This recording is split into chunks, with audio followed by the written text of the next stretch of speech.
Capítulo 9, Holodomor, o Holocausto Esquecido, irmão julgado e sumariamente condenado. Uns poucos dias depois da prisão de Sherry, a minha mãe foi chamada a comparecer perante a corte do Koloshop, na qualidade de testemunha. A convocação oficial afirmava que o julgamento ocorreria no domingo seguinte, bem no começo de março, e que o nome do réu era Sherry.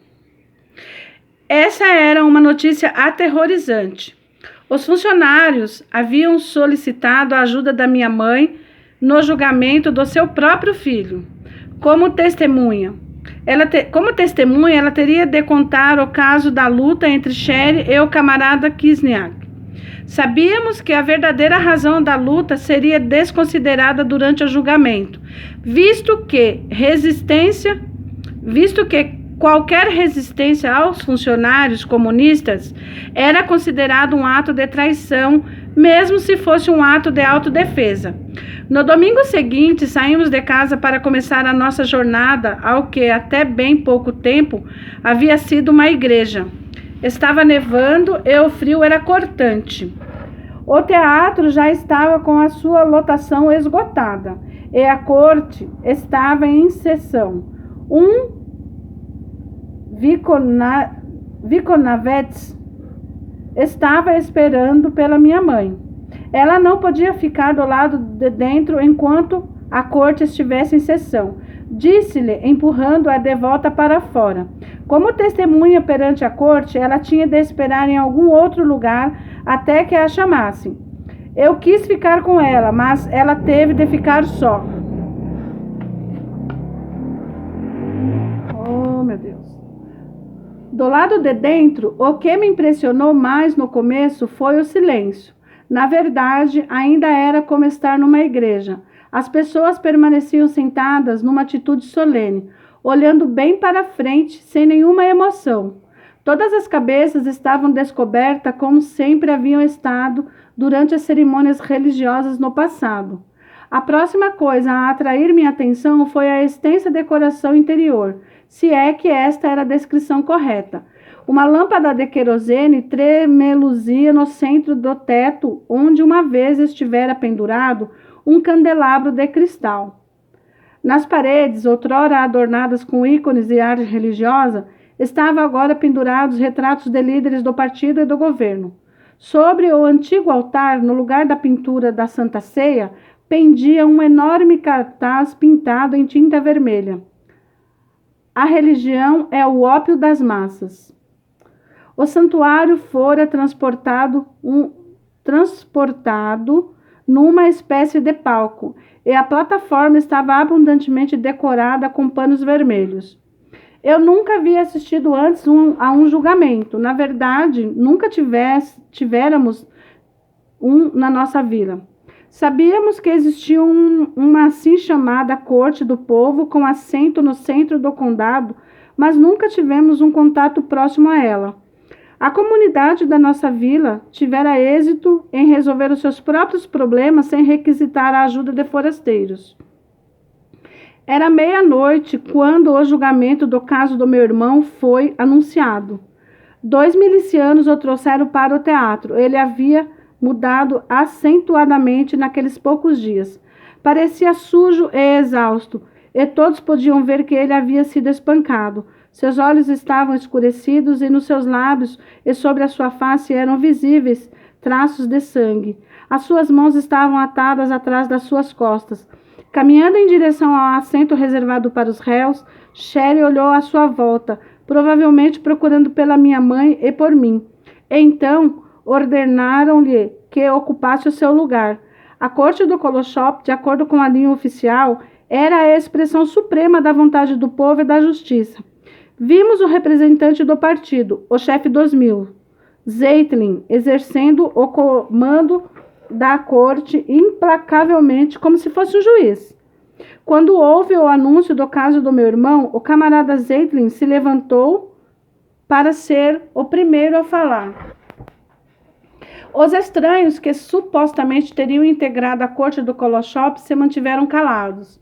Sempre voltada para o passado, a fala do camarada Zeitlin estava inteiramente distanciada da realidade, especificamente do assunto em exame. Nós nos preparamos para um longo discurso. Mas, para nossa surpresa, ele anunciou rapidamente a natureza do crime de Sherry. Como havíamos esperado, Sherry foi acusado de agredir fisicamente o camarada Kisniak, o presidente da nossa centena. Mas soubemos pelo camarada Zeitlin que ele era também acusado de atacar os milicianos. O seu crime, entre aspas, havia sido multiplicado desde que o vimos pela última vez. Eram, como bem sabíamos, acusações sérias, pois associadas a ela estavam declarações do camarada Zeitlin de que os ataques aos funcionários ocorreram enquanto estavam realizando os seus deveres oficiais, entre aspas. As circunstâncias que cercavam esse evento não foram mencionadas. Tendo anunciado a sua acusação, o camarada Zeitlin iniciou imediatamente o interrogatório. Que direito você tinha de impedir a ação do representante do partido e do governo? Foi a sua primeira questão para o meu irmão. Sherry tentou explicar que não havia atacado ninguém. Ele tinha apenas segurado o braço do camarada Kisniak para impedir um disparo contra sua mãe.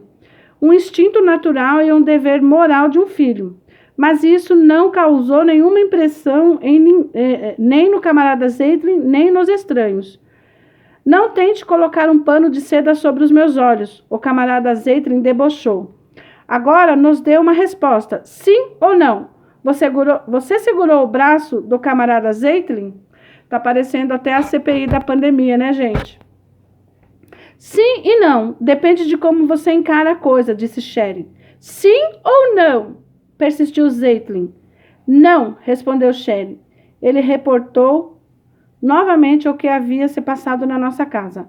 Mas o interrogador só estava interessado no fato de que funcionários haviam sido fisicamente impedidos de realizar o seu dever. A interrogação continuou, e à medida que progredia, ouvimos Sherry relutantemente repetindo sim.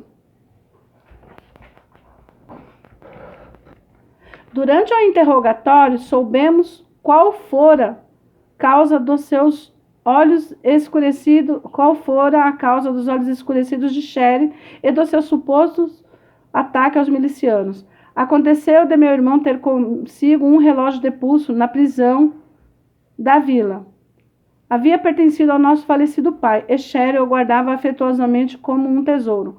O relógio de bolso atraíra a atenção de um dos milicianos que estava no seu turno da prisão. Ele ofereceu um tratamento favorável a Sherry em troca do relógio. O meu irmão disse não. Em seguida, o miliciano lhe ofereceu comida. Novamente, Sherry o recusou. Então, ele foi chamado para fora da sua cela no meio da noite com a ordem de renunciar ao relógio. Quando ele se recusou, começou uma luta entre ele e o miliciano. Ambos ficaram inteiramente cobertos de hematoma antes que os colegas do miliciano o ajudassem a subjugar a Sherry. Os olhos enegrecidos e o nariz inchado eram evidência condenatória na corte. Ninguém mencionou o paradeiro do relógio. O camarada Zeitlin dirigiu-se agora ao miliciano que tinha vigiado Sherry.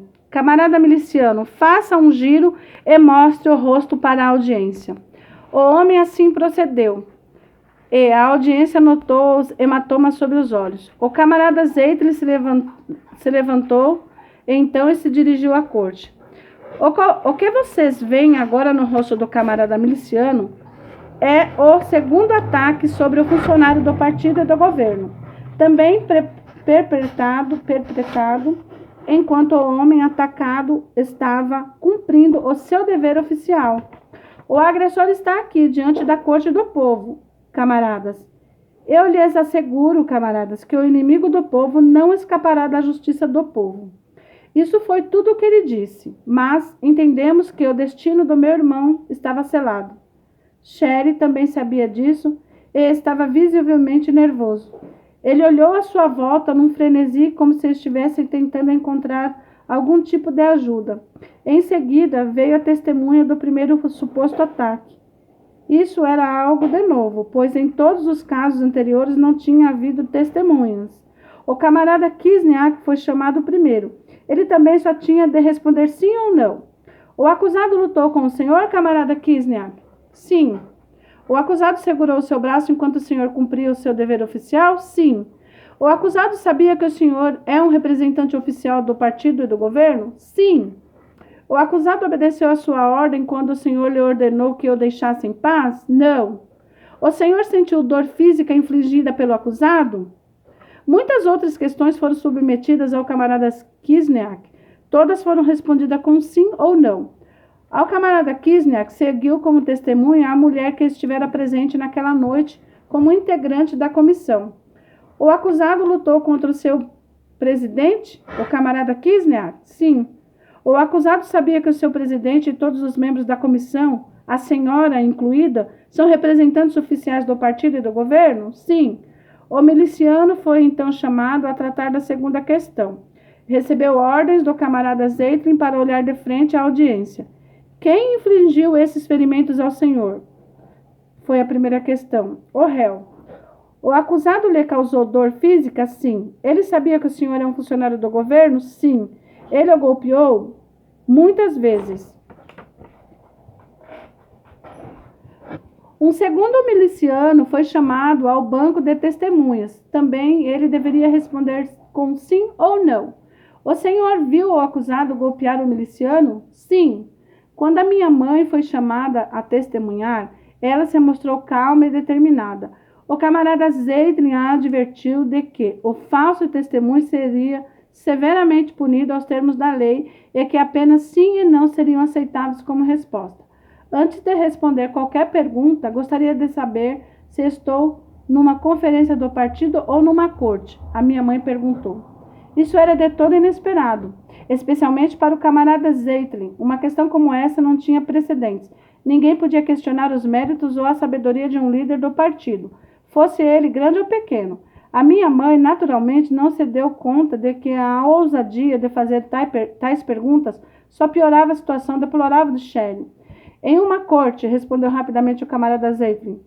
Se é esse o caso, por que eu, ou de resto qualquer pessoa, deveria responder ao senhor, um funcionário do partido, e não a um juiz? Perguntou ela com franqueza. Murmúrios correram pela audiência. O camarada Zeitlin não nos fez esperar muito por uma resposta, e a resposta foi muito menos surpreendente do que a pergunta. Visto que aqui eu sou um representante do partido e do governo, sou também um representante da lei, afirmou com brevidade. Então voltou-se para o juiz e lhe ordenou que desse prosseguimento. Mas a minha mãe se manteve firme, protestando desta feita contra o tratamento injusto do seu filho. Durante todo esse período de tempo, Shelley ficou sentado, com as mãos atadas atrás das suas costas, num óbvio estado de dor intensa.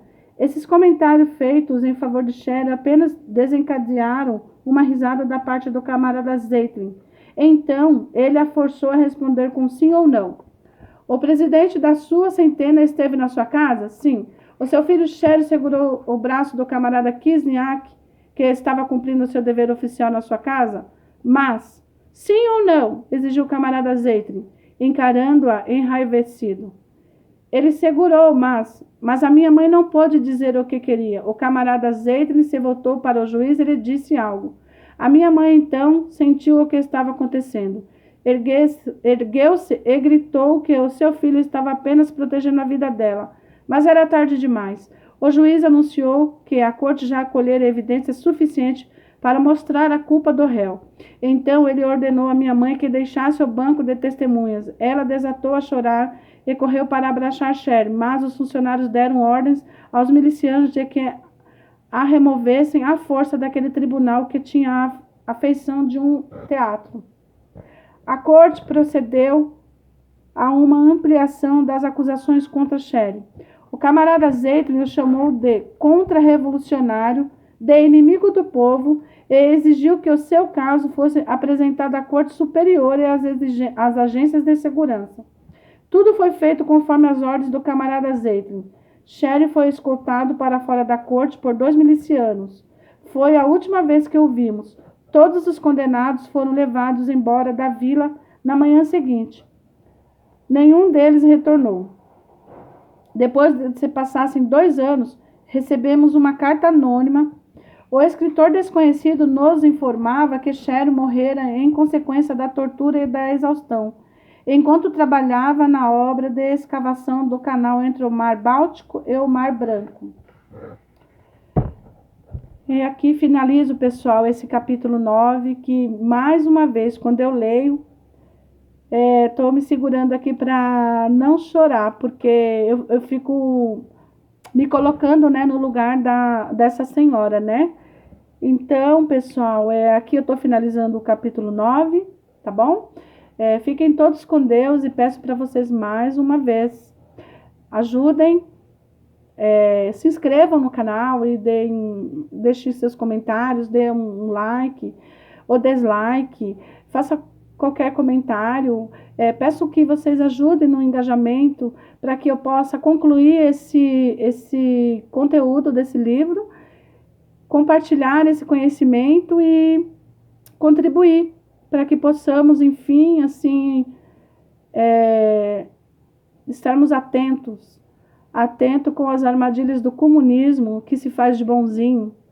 Ok, pessoal? Fiquem todos com Deus e até mais.